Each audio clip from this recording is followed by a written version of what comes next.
Jadi hai, aku Raymond Harrison, aku seorang AI engineer di Singapura. Saya sudah hidup di Singapura untuk 10 tahun dan perantau keduanya adalah Nama saya adalah William, aku seorang project manager di Australia dan aku setelah 10 tahun di sini. Maaf suara aku harus sedikit kecil, soalnya di sini udah jam 12:30 malam.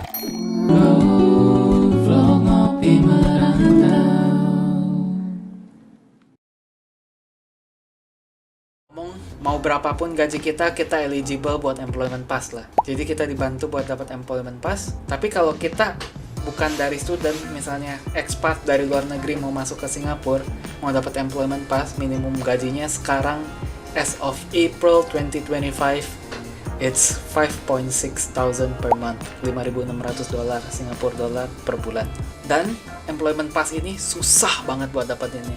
Sangat kompetitif, kuotanya sangat kecil, dan orang-orang banyak bilang kayaknya lebih gampang dapat PR daripada dapat employment pass. Jadi sekarang kita pindah ke segmen berikutnya, yaitu perjuangan aku buat cari kerja dari lulus kuliah sampai bisa dapat employment pass dan kerja di Singapura ya. Jadi sebagai konteks, aku itu di industri tech ya. Aku sekarang kerja sebagai AI engineer dan memang itu niche aku waktu aku sekolah. Dan kalau kalian tahu sekarang job market buat software engineer itu sangat buruk. Orang susah banget dapat kerjaan. Kalau kalian lihat banyak meme ya di TikTok lah, di Instagram lah. Orang lulusan software engineer tahun 2024 2025 tuh kerjanya di McD gitu. Soalnya benar-benar susah banget cari kerjaan buat software engineer. Ditambah aku foreigner, bikin makin susah. Jadi udah susah, makin susah lagi. Kenapa?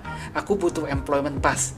Dan employment pass itu setiap company mereka punya kuota employment pass ya dari pekerjanya. Jadi anggap contoh misalnya company A ini cuman boleh dikasih jatah kuota employment pass 5% dari pemerintah. Karena kuota 5% ini sangat-sangat kecil, misalnya mereka cuma bisa employ 10 foreigner dengan employment pass.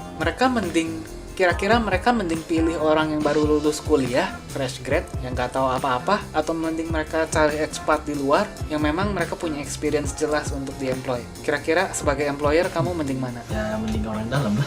Mending cari orang yang ada experience kan? Mending cari expat dari luar yang memang udah bertahun-tahun experience buat dapat employment pass. Jadi kita tuh sebagai fresh grad yang foreigner, kita harus compete dengan orang-orang berexperience kayak gini. Aku cari kerja tuh total aku apply ke 160 pekerjaan, dan ini termasuk dikit ya.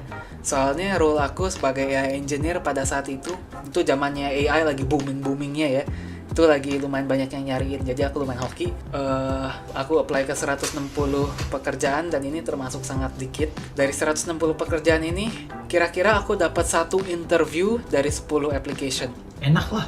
Terus bentar, kamu kalau apply di aplikasi-aplikasi buat cari kerja itu, biasa kan ada statistiknya. Berapa employer yang actually hiring for this role.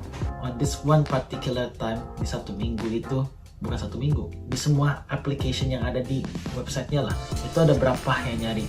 Kalau Koko sebagai construction project manager dulu tuh di SIK ya, tulisannya roles on your field that's relevant to your filters, kemungkinan ada 200, 300, max 500 lah.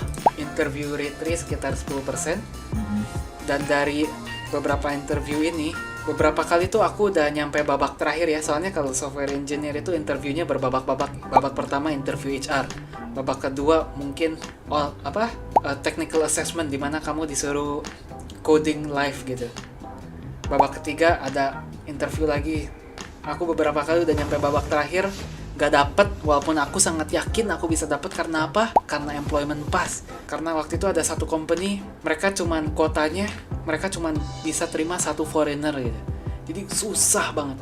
Akhirnya dari 160 job yang aku apply ini, aku dapet 3 offer. Dari 3 offer ini, 2 sangat-sangat aneh ya. Jadi offer pertama aku tuh ini dari startup ya, gajinya lumayan, tapi mereka butuh orang cepet.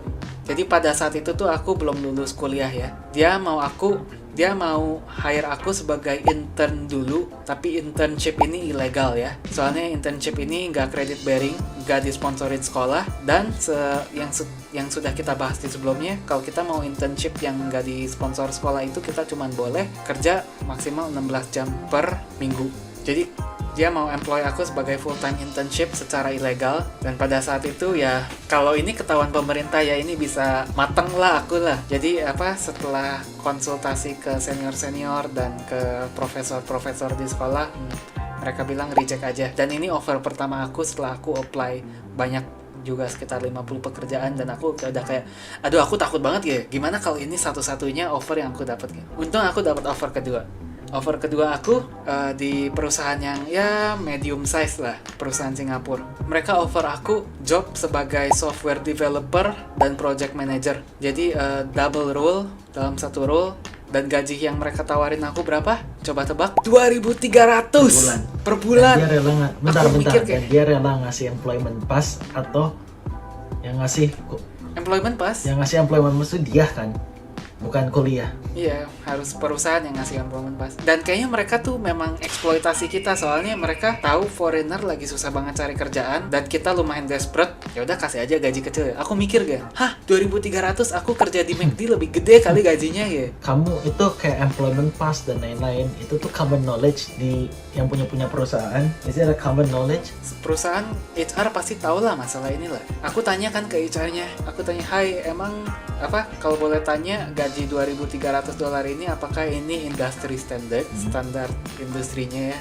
Dia bilang yes for foreigners gitu. Itu kan sangat-sangat suspicious ya, sangat-sangat sus. Jadi ya ini ada beberapa perusahaan yang memang mau eksploitasi orang-orang yang desperate cari kerja kayak gini ya. Untung aku dapat pekerjaan offer ketiga aku, gaji aku lumayan lebih tinggi dari 2 gaji sebelum aku. Dan perusahaan yang aku kerja sekarang ini perusahaan MNC ya, multinational company, jadi ini perusahaan besar. Kalau mau cari tahu aku kerja di mana, silahkan cek LinkedIn aku, ada linknya di sini, yang link dari Linktree itu ya, silahkan aja. Yang aku bingung, kamu nggak pernah punya experience di offer sebagai project manager. Oh enggak, kalau di bidang tech ya, project manager atau product manager PM role ini tuh bukan manager position. Jadi PM, kita sebutnya PM ya. PM role ini tuh kayak middleman di antara klien dan engineer. Dengerin klien pain point-nya apa, kita transfer ke engineer, oh ini yang klien mau dalam bahasa engineering gitu. That's a client side project manager role. Nah, enggak sih, itu bukan. Tapi ini bukan manager level. Cuman itu bukan client side project manager sih, lebih soalnya project manager managing scope, time, and cost. Kayak kapan projectnya harus beres, when is the scope dari klien, time dari klien juga, cost kan kamu harus tahu juga ya, cost yang lebih di atas lah. Kamu manage cost gak? Iya kali, tapi ini bukan manager level lah. And that's a manager. Your title says it. Yep. Your role says it. The title says manager. But doesn't mean that your salary say it. Oh, gaji PM, gaji product manager di Singapura itu lebih kecil daripada gaji software engineer. Gaji software engineer selalu paling tinggi, lebih gede dari manajernya. Are you sure about that? Yes, definitely. Well, sometimes trades can have higher salary than myself. Trades juga ya, mereka hire ke labor hire lah. So, melalui institution baru ke trade. Tapi yang aku sebut project manager atau product manager ini dalam bidang tech ini bukan artinya kamu level manager gitu ya. Ini bisa jadi entry level role. Banyak teman aku yang lulus langsung jadi PM juga gitu. Dan ya gaji mereka lebih kecil dari gaji software engineer. Jadi bukan manager role artinya gitu.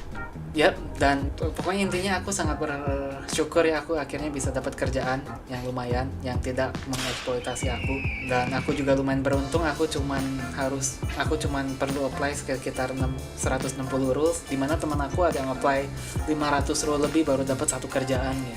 Jadi industrinya lagi sangat ketat, sangat gila, dan ya closing.